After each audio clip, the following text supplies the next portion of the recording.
Mesdames et messieurs, je suis heureux de vous accueillir dans ce siège de campagne pour l'élection présidentielle et les élections législatives qui suivront.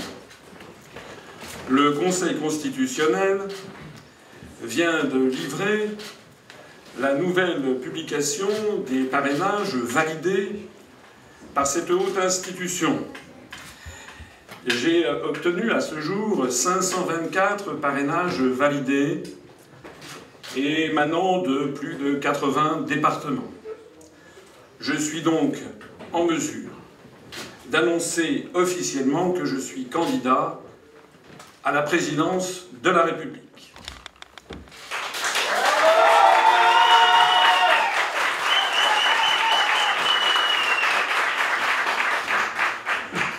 Vous noterez qu'à la différence d'une très grande majorité d'autres dirigeants politiques, j'ai respecté les échéances et j'ai attendu que les parrainages soient effectivement validés par le Conseil constitutionnel pour annoncer officiellement ma candidature. Je ne suis pas de ceux qui passent leur temps à manipuler l'opinion publique. J'ai toujours dit que ce serait difficile d'avoir ces parrainages. Nous les avons obtenus à la surprise peut-être d'un certain nombre d'observateurs, mais nous, ça ne nous surprend pas, tant notre mouvement politique suscite d'espoir et se hisse de plus en plus au sommet des partis politiques français. Nous allons franchir dans quelques instants certainement les 16 800 adhérents. Si je suis candidat à la présidence de la République, ça n'est pas par vanité personnelle.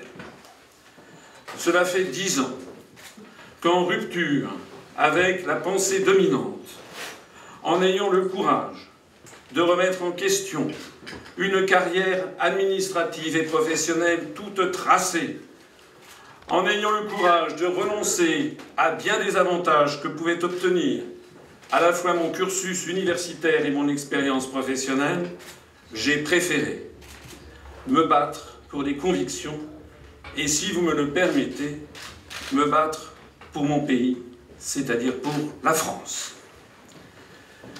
La France ne va pas bien. Il suffit de parcourir les provinces, de s'entretenir avec les maires, de s'entretenir avec nos concitoyens pour découvrir à quel point notre pays est malade. Je rappelle que chaque jour qui passe, près de 1000 personnes basculent en dessous du seuil de pauvreté. Ce n'est pas moi qui le dis, c'est l'INSEE. Presque chaque jour qui passe, un agriculteur se suicide. Tous les jours ouvrables depuis 10 ans ou presque, une entreprise ferme, une usine ferme. La crise que traverse la France est une crise économique, sociale, diplomatique, culturelle, militaire. C'est une crise multiforme, mais c'est une crise qui avant tout est une crise morale. Et pourquoi est-ce que c'est une crise morale? Eh bien c'est parce que les Français ne se reconnaissent plus dans leur propre pays. Et pourquoi les Français ne se reconnaissent plus dans leur propre pays? C'est tout simplement parce que la Constitution française n'est pas respectée. Loin d'acquiescer à ceux qui voudraient passer à une 6e ou une 7e République, je voudrais, moi, que l'on en revînt à la 5e République. Dans le préambule de la Constitution, dont le dossier d'ailleurs vous le trouverez, figure cette phrase: « Le peuple français proclame solennellement son attachement aux droits de l'homme et aux principes de la souveraineté nationale tels qu'ils ont été définis par la déclaration de 1789, confirmée et complétée par le préambule de la Constitution de 1946, ainsi qu'aux droits et devoirs définis dans la Charte de l'environnement de 2004. Le préambule de notre Constitution précise qu'en vertu de ces principes et de la libre détermination des peuples, la France est une république indivisible, laïque, démocratique et sociale.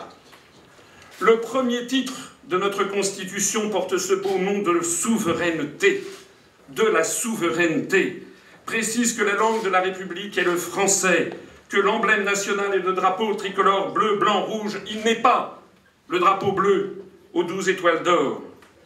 La Constitution française précise que le principe est le gouvernement du peuple, par le peuple et pour le peuple. La Constitution interdit normalement que lorsque 55% des Français votent non à la Constitution européenne, eh bien on fasse comme si de rien n'était et que l'on poursuive ensuite, exactement comme s'ils avaient voté oui. La Constitution française a été bafouée depuis 2005. L'article 1er de notre Constitution précise que la souveraineté nationale appartient au peuple. Aucune section du peuple, ni aucun individu ne peut s'en attribuer l'exercice en particulier des commissaires européens. Une commission européenne peuplée de technocrates non élus et non citoyens français n'a pas le droit, selon notre Constitution, de s'attribuer notre souveraineté. L'article 4 de notre Constitution précise que les partis politiques doivent respecter les principes de la souveraineté nationale. Est-ce que les mots ont un sens ou est-ce qu'ils n'en ont plus? Je répète, les partis politiques français doivent respecter les principes de la souveraineté nationale. Enfin, l'article 4 précise que la loi garantit les expressions pluralistes des opinions et la participation équitable des partis à la vie démocratique de la nation. Est-il admissible qu'un parti politique comme celui que j'ai créé, qui a recueilli près de 1% des suffrages et 190 000 électeurs il y a 1 an et demi, qui est le parti en plus forte croissance de France, qui a dépassé les 16 700 adhérents, un parti politique dont le site internet upr.fr est le plus consulté de tous les partis politiques français, un parti politique qui, sur Internet, recueille 8 600 000 vues sur la simple chaîne YouTube. Est-il admissible que ce parti politique, depuis 10 ans, il n'en ait jamais été question, ou pratiquement jamais, dans tous les grands médias du pays, ce qui scandalise évidemment un nombre croissant de nos compatriotes et ce qui scandalise aussi un certain nombre d'observateurs étrangers. Notre Constitution fixe également ce qu'est le président de la République. Mesdames et messieurs, je vous invite à prendre toute la mesure de la gravité des instants que nous vivons. Il ne s'agit pas des élections législatives. Les élections législatives vont se tenir au mois de juin. Les élections législatives vont dégager une majorité à l'Assemblée nationale d'où émanera le gouvernement et le Premier ministre. Le rôle du Premier ministre et du gouvernement est fixé par les articles 20 et suivants de la Constitution. Le rôle et les pouvoirs du président de la République sont fixés par les articles 5 à 19 de la Constitution. Alors, je me permettrai avec vous de commenter l'article 5. Le président de la République veille au respect de la Constitution. C'est ce que je fais avec vous. Puisque je brigue le poste et les fonctions et l'honneur d'être président de la République française, j'applique déjà l'article 5.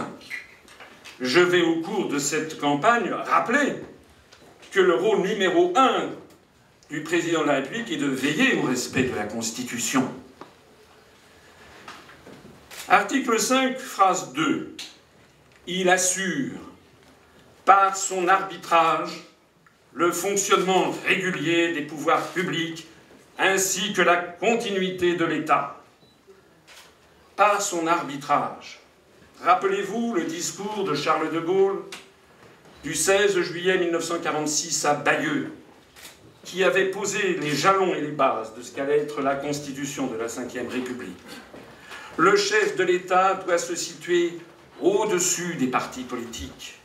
Il ne peut pas être un chef de clan, un chef de bande. Il doit assurer son arbitrage. Comment les Français pourraient-ils confier ce rôle d'arbitre au-dessus des partis à des responsables politiques émanant de partis extrémistes? Il faut avoir la hauteur de vue, la capacité de rassemblement pour exercer cette fonction. Et je me permets de signaler ici que le parti politique que j'ai créé a été classé officiellement et à plusieurs reprises par le ministère de l'Intérieur, qui est la seule institution en France qui est officiellement chargée de donner une étiquette politique. Notre parti, l'Union populaire républicaine, a été classé officiellement en divers, c'est-à-dire classable au-dessus ou à côté du clivage droite-gauche.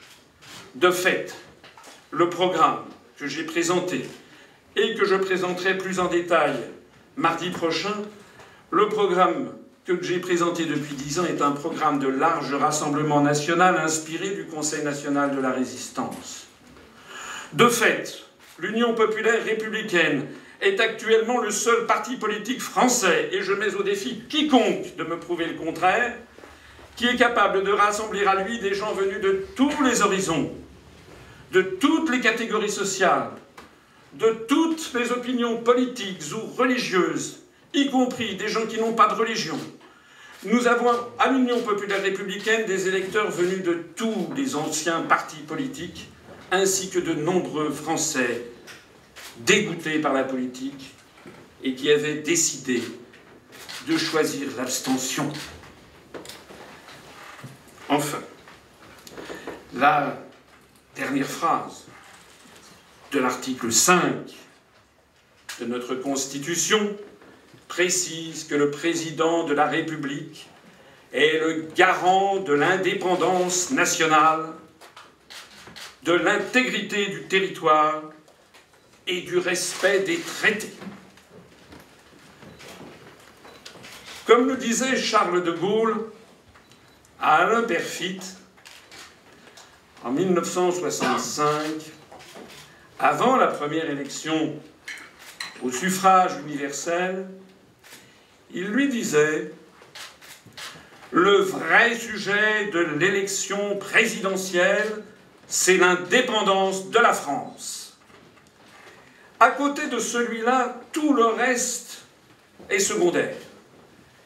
Parce que l'indépendance nationale, la souveraineté nationale, comme il est question dans la Déclaration des droits de l'homme et du citoyen de 1789, comme il en est question dans le préambule de la Constitution de 1946, comme il en est question dans le préambule de la Constitution actuelle de 1958, l'indépendance nationale, la souveraineté nationale sont les synonymes exacts de démocratie. Il ne peut pas y avoir de démocratie, c'est-à-dire démos, kratos, c'est mot grec qui veut dire kratos, le pouvoir démos du peuple, s'il n'y a pas la souveraineté du peuple, la souveraineté populaire, la souveraineté nationale. J'entends, au cours de cette campagne, relever le niveau de la campagne présidentielle qui actuellement a plongé dans l'abîme. Les débats actuellement en cours sont indignes de la gravité du moment.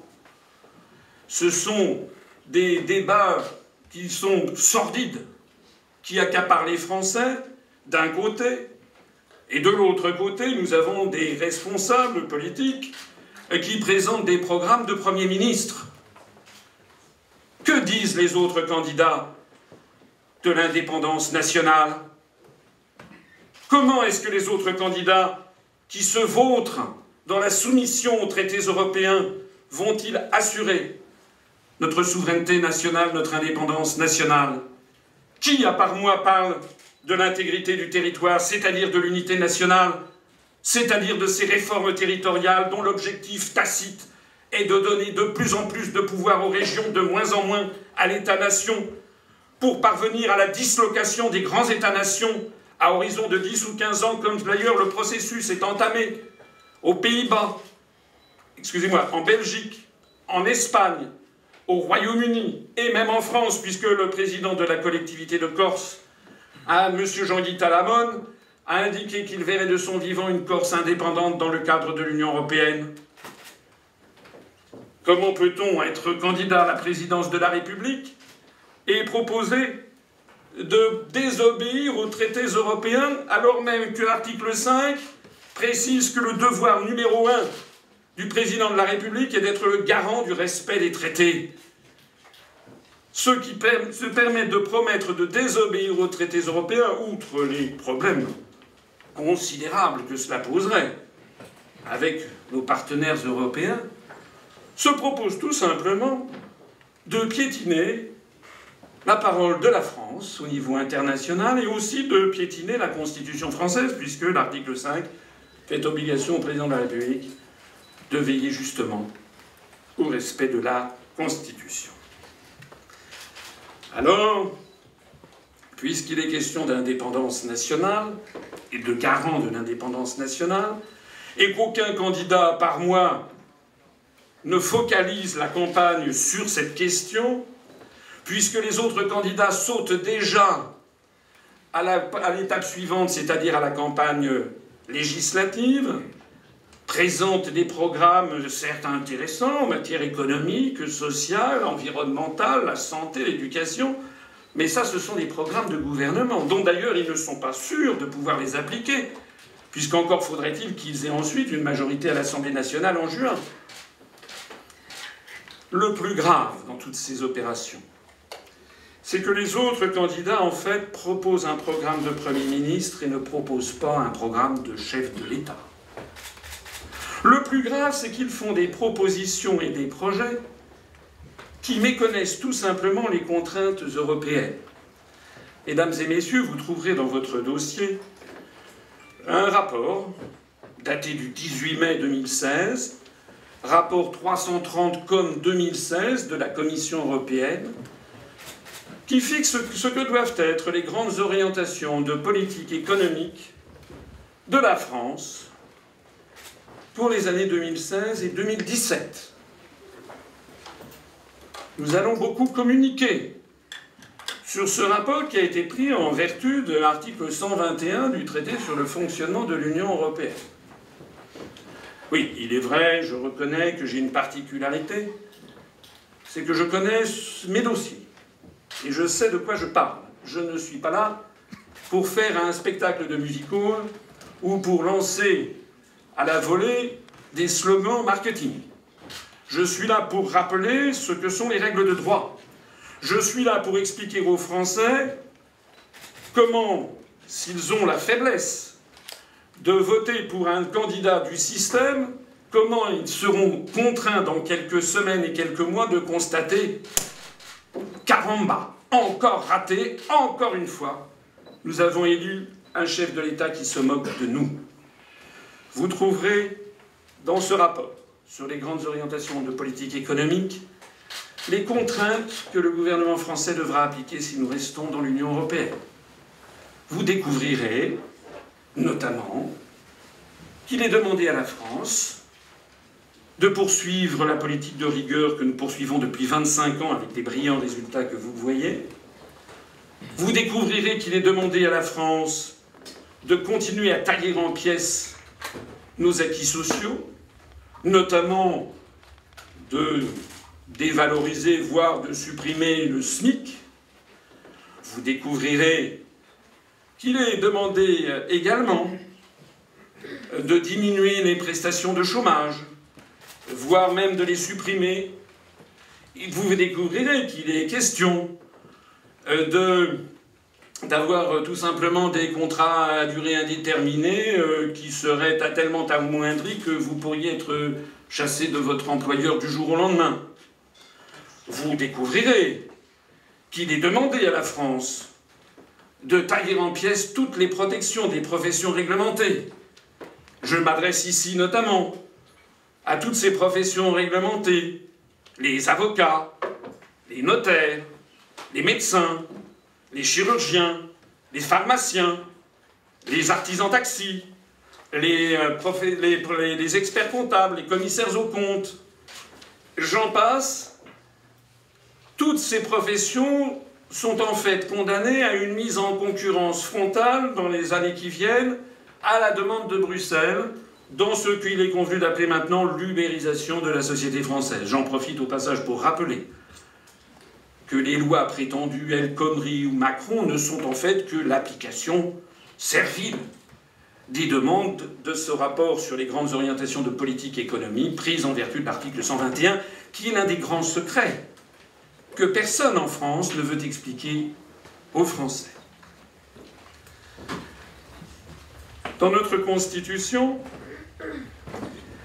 l'article 14 fait du chef de l'État le chef de la diplomatie, puisque c'est auprès de lui que sont accrédités les ambassadeurs des puissances étrangères, et c'est lui qui accrédite les puissances étrangères. L'article 15 fait du président de la République le chef des armées. Quant à l'article 16, il confiait, éventuellement en cas de crise, les pleins pouvoirs au président de la République. Vous êtes donc fondé, au moment de l'élection présidentielle, de vous interroger sur ce que veut le candidat à l'élection présidentielle en matière diplomatique, militaire. C'est ça qui est important. En fait, quel va être le rôle de la France dans le monde ? Je connais bien entendu la propagande. Ça fait 10 ans que j'entends des arguments de propagande, comme quoi on ne pourrait pas sortir de l'Union européenne, puisque sinon la France serait isolée, que ce serait une catastrophe économique et sociale sans précédent. Eh bien moi, mon programme, vous le savez, consiste exactement à rétablir la souveraineté et l'indépendance nationale. Mon programme consiste à convier tous les Français à se rassembler dans un nouveau Conseil national de la résistance, en mettant de côté tout ce qui les divise pour se rassembler sur notre plus grand dénominateur commun qui est la souveraineté et l'indépendance de la France, afin de rendre aux Français leur démocratie et leur droit inaliénable à choisir leur avenir collectif. C'est la raison pour laquelle la colonne vertébrale de mon programme consiste à proposer aux Français de sortir de l'Union européenne par l'article 50 du traité de l'Union européenne, exactement ce que vont mettre en œuvre les Britanniques dans quelques semaines. Ce grand peuple britannique auquel je rends hommage. Et je me permets de signaler à ce propos que les Britanniques qui ont voté non à l'Union européenne, qui ont voté en faveur du Brexit, étaient 52%, et que parmi eux, il y a eu énormément de gens de droite, mais aussi énormément de gens de gauche. Nous aurons d'ailleurs bientôt, lors du 10e anniversaire de l'UPR que nous allons fêter dans quelques jours, nous aurons la présence justement de l'un des principaux responsables syndicaux de gauche qui avait appelé à voter pour le Brexit. Madame Theresa May, le gouvernement britannique n'est pas un gouvernement d'extrême droite. C'est un mensonge, une calomnie, une diffamation constante que de faire croire aux Français comme au peuple d'Europe que vouloir récupérer les grands acquis de la Révolution française, ce serait être d'extrême droite. La vision que je propose aux Français est de revenir aux grands fondamentaux de l'histoire de France. Une France ouverte sur le monde, une France ouverte à l'universel, une France dont le drapeau bleu, blanc, rouge est celui de la Révolution française, celui du peuple qui a pris le pouvoir et qui a imposé la souveraineté populaire, la souveraineté nationale contre la souveraineté de droit divin. Loin de vouloir isoler la France, je veux au contraire réintégrer la France dans le concert des nations. La France est membre permanent du Conseil de sécurité de l'Organisation des Nations Unies, qui compte 195 États.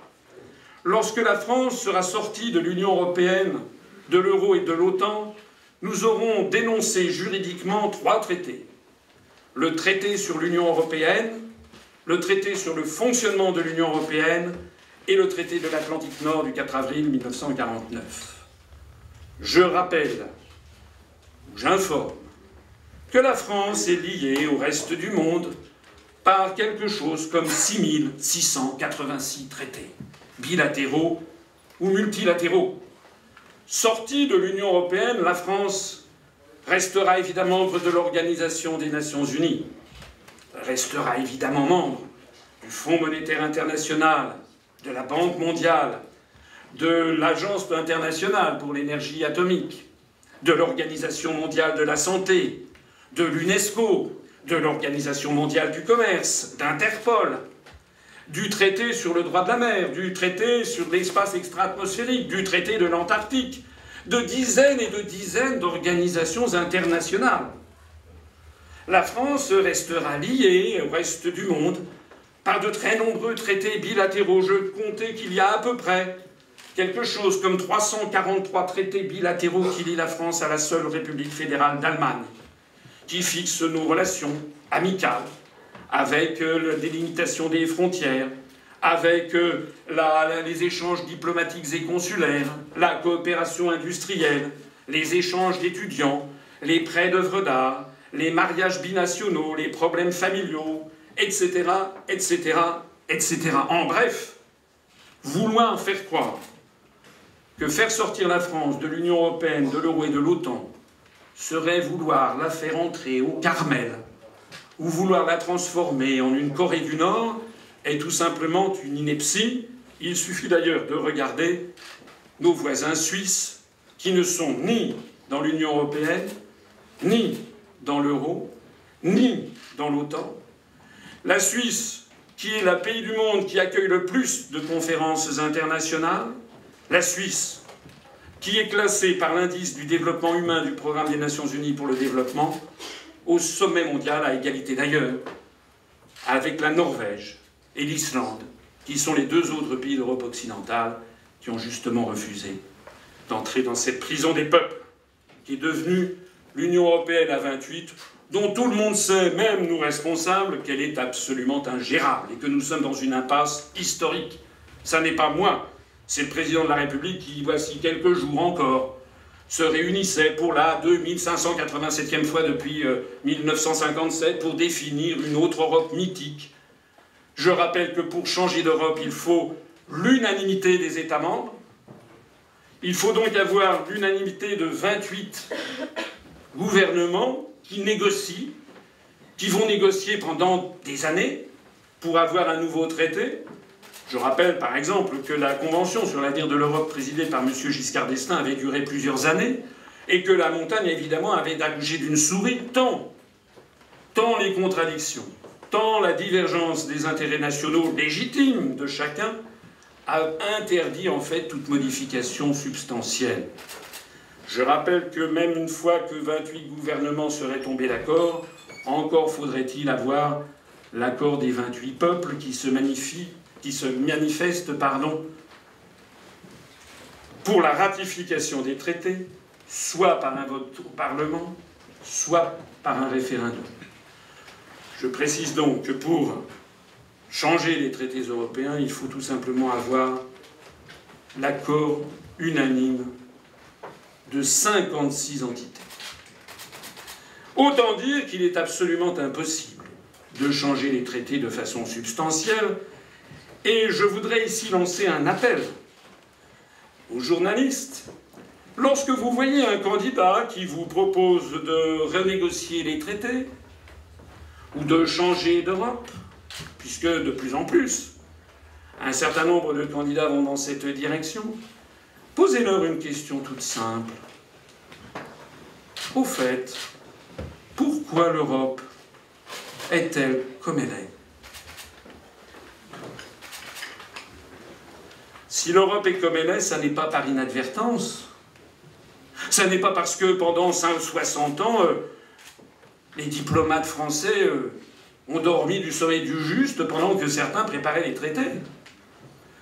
Si l'Europe est comme elle est, c'est parce qu'elle est la sédimentation, depuis 60 ans, d'accords innombrables, de crises de nerfs, de marathons nocturnes à Bruxelles, de crises de la dernière chance à Édimbourg, de nouveaux blocages européens à Berlin, et qui progressivement ont essayé d'échafauder un traité qui mécontente en fait tout le monde.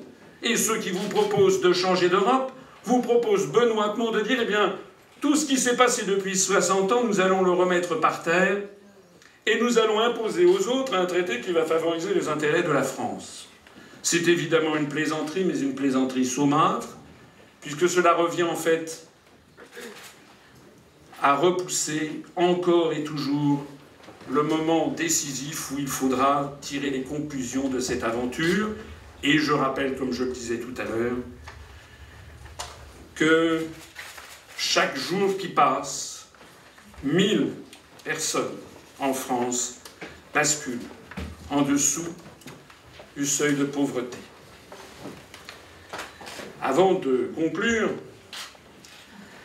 et avant de passer aux questions, je voudrais attirer votre attention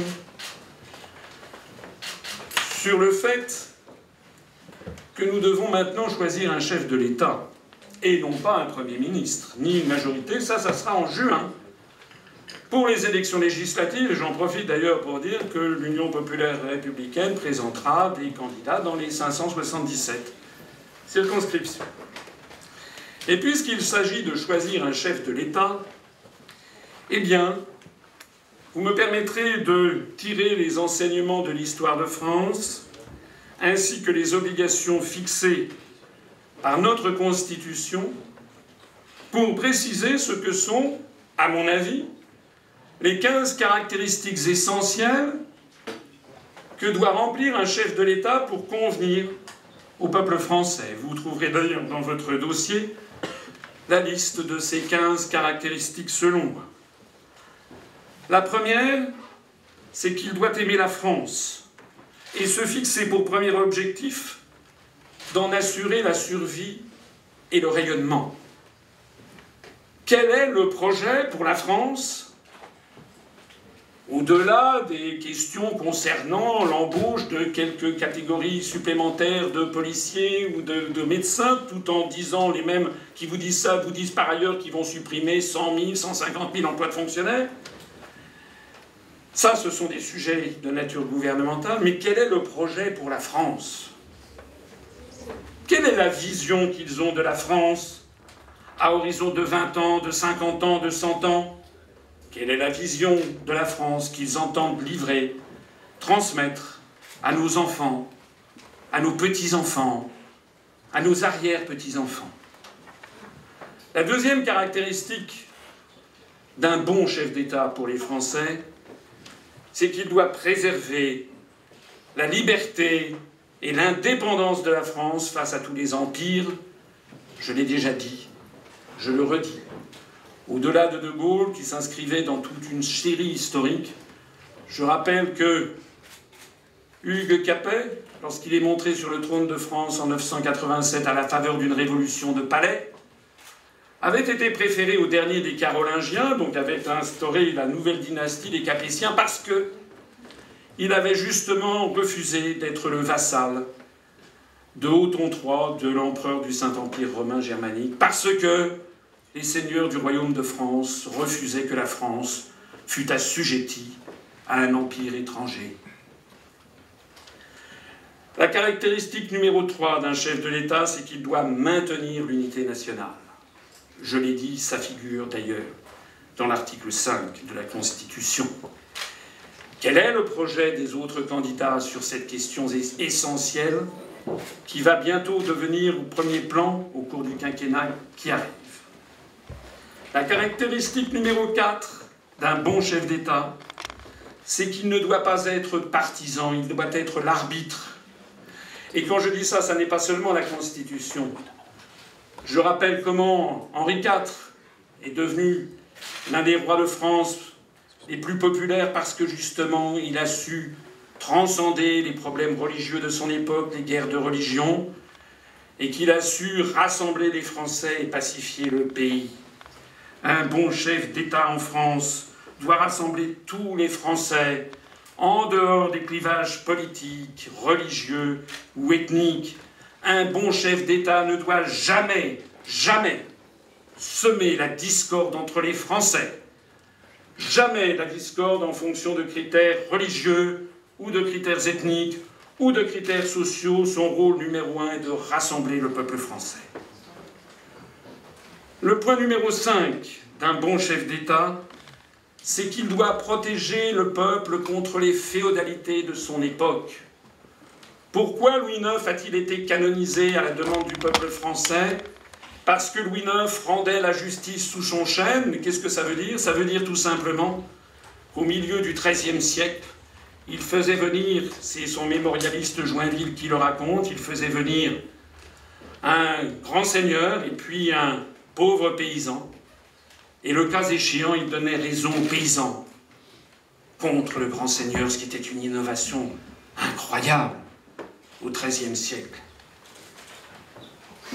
Saint Louis a inauguré ce souhait des Français d'avoir une justice impartiale, une justice qui ne tienne pas compte de votre position sociale, une justice qui s'applique à tous avec des principes tout simplement d'égalité et de vérité. C'est le point numéro 6. Le chef de l'État doit veiller à assurer l'égalité et la justice sociale entre les Français. C'est le point numéro 7. Il doit garantir des services publics efficaces et puissants, puisque Louis IX n'avait pas fait que rendre la justice sous son chêne. Louis IX a également créé l'hôpital des 15-20 et les établissements de commun profit. C'était en 1260. C'était il y a 757 ans. C'est l'apparition des services publics à la française. Les Français ne sont pas des anglo-saxons. En France, nous considérons tous que pour les grands moments de la vie, la naissance, l'éducation, la justice, la maladie ou la mort, nous devons tous être égaux. Les Français ne veulent pas d'une médecine pour les riches et d'une médecine pour les pauvres. Les Français ne veulent pas d'une justice pour les riches et d'une justice pour les pauvres. En bref, les Français ne veulent pas du monde anglo-saxon, puisqu'aux États-Unis d'Amérique, il est normal qu'il y ait des différences sociales considérables, puisque finalement, eh bien, si les gens sont inégaux, c'est normal. C'est parce que c'est ainsi qu'ils ont été programmés par la Providence. C'est une honte vis-à-vis de notre histoire que d'avoir des projets consistant à vouloir démanteler la sécurité sociale. Dans mon programme figurera notamment la renationalisation de toute une série de services publics à la française, ceux qui avaient été issus de la Libération et du Conseil national de la Résistance, et nous ferons inscrire dans la Constitution le principe de la sécurité sociale pour tous les Français et une sécurité publique pour tous les Français. Nous inscrirons également d'ailleurs le principe des retraites par répartition et le principe que des grands services publics à la française seront constitutionnalisés comme n'étant pas sujets à privatisation, ce qui heurte de front, je reconnais, l'article 106 du traité sur le fonctionnement de l'Union européenne. C'est justement une des raisons pour lesquelles nous allons sortir de cette prison des peuples qui impose aux Français un modèle économique et social qui est contraire à 8 siècles de notre histoire. Nous inscrirons donc et nous reprivatiserons EDF, GDF, La Poste, la SNCF, les grandes gestions de sociétés d'autoroutes, également les sociétés d'approvisionnement en eau. Nous déprivatiserons TF1, nous renationaliserons TF1, puisque TF1 avait été privatisé en échange d'un cahier des charges culturelles qui n'a jamais été appliqué. Et puis, pour le reste, je renvoie au programme que je présenterai mardi prochain. Le point numéro 8 d'un bon chef d'État, c'est qu'il doit respecter le droit, et d'abord la Constitution, c'est l'article 5 qui en fait l'obligation, je l'ai déjà rappelé.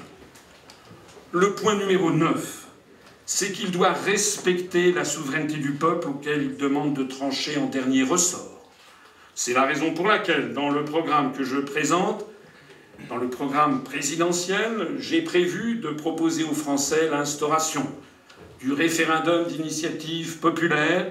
500 000 Français pourront, en déposant leur signature dans une mairie, imposer une question qui s'imposera après validation par le Conseil constitutionnel qui vérifiera si la question en question, justement, est constitutionnelle. Eh bien, nous aurons ainsi un système comme les votations suisses ou comme les référendums en Californie. Le point numéro 10 d'un bon chef d'État français, c'est qu'il doit avoir pour but d'assurer la paix entre les nations. Moi, je veux et je me battrai, si je suis élu président de la République, pour redonner à l'Organisation des Nations Unies tout le pouvoir qu'elle mérite. Je rappelle que la Charte des Nations Unies interdit l'ingérence dans les affaires intérieures des autres États. Je rappelle que la Charte des Nations Unies reconnaît à chaque peuple le droit inaliénable de choisir sa voie vers le développement.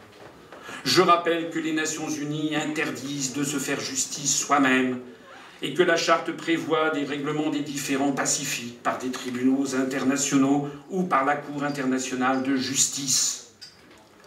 La France doit donc ainsi œuvrer au respect du droit international. La France doit se retirer de toutes ces coalitions guerrières qui nous ont entraînés dans le choc des civilisations et qui nous ont entraînés et qui ont entraîné le peuple français, qui n'a d'ailleurs jamais été sollicité pour avis, dans des guerres illégales et néocoloniales, notamment au Moyen-Orient. Le point numéro 11 d'un grand chef d'État, c'est qu'il doit œuvrer pour la coopération internationale avec le monde entier, sans distinction d'appartenance continentale, sans distinction de communauté ethnique ou religieuse. Je rappelle que François Ier, en 1526, pour desserrer l'étau du Saint-Empire romain germanique et de Charles Quint qui voulait déjà étouffer la France, je rappelle que François Ier avait fait alliance avec Soliman le Magnifique, le grand Turc, au grand scandale. D'ailleurs, les autres pays alentours. Je rappelle que Charles de Gaulle, placé dans des conditions géopolitiques un peu comparables, bien sûr différentes, avait, pour assurer l'indépendance et la souveraineté de la France, fait un voyage mémorable en Amérique latine, à l'été et à l'automne 1964. Je rappelle que Charles de Gaulle, en 1964, avait reconnu le premier la République populaire de Chine, puisque les États-Unis d'Amérique interdisaient, en fait, à leurs suzerains, à leurs vassaux, de reconnaître le régime de Mao. Je rappelle que Charles de Gaulle avait noué des relations avec l'Union soviétique et était allé entamer la politique de détente. Eh bien, c'est ce que je ferai lorsque je serai élu président de la République, nouer des relations d'amitié et de coopération avec le monde entier.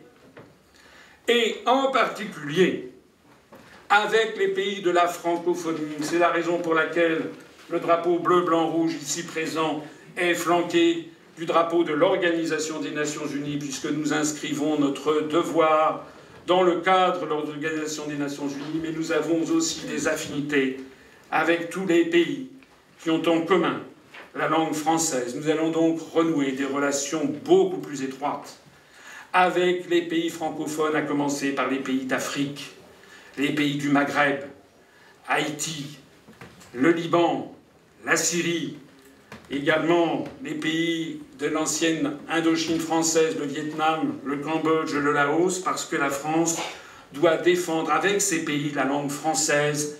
J'observe d'ailleurs avec consternation que ce sont souvent ces pays d'ailleurs qui défendent beaucoup plus la langue française que nous. J'en profite aussi pour dire au passage que contrairement à ce que l'on veut mettre dans la tête des Français, la langue française est en très forte croissance au niveau planétaire. Elle est actuellement la 8e ou 9e langue la plus parlée au monde.